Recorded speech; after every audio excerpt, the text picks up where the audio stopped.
Nanawagan ang National Bureau of Investigation Region 11 ngadto kang Pastor Apollo Kibuloy nga mo-surrender na.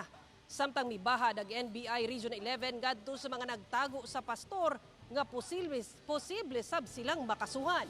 Ano ang report ni John D. Esteban?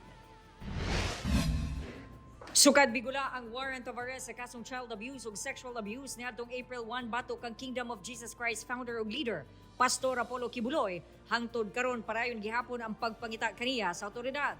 Ang 5 nga personal assistant sa pastor nga nalakip sa warrant of arrest, temporaryo nga gawas nun, humana kapiyansa og tag 80,000 pesos. Si Barangay Tamayong Kapitan Crescente Canada giaresto sa ilahang balay niadtong Miyerkules. Samtang sila Pauline Canada ug Sylvia Simanias misurrender sa NBI sa susamang adlaw. Samtang adlaw Huwebes, mitahan sila Ingrid Canada ug Jacqueline Roy. Nanawagan na ang NBI kang Kibuloy nga mutahan na.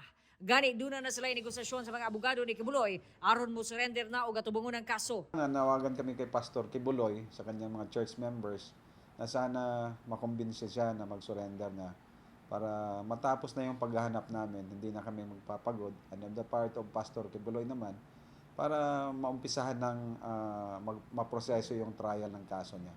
Kung wala man siyang kasalanan, at least mapabilis ang pagdesisyon ng korte. Walay Kibuloy nga nakita dihang gisulod sa NBI ang pipila ka property sa KOJC.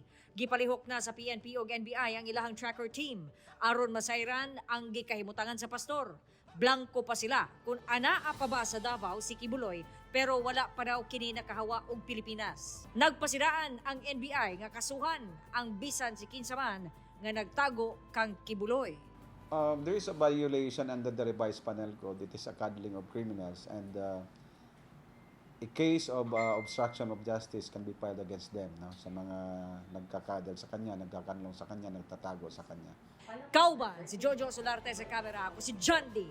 Esteban para sa One Mindanao.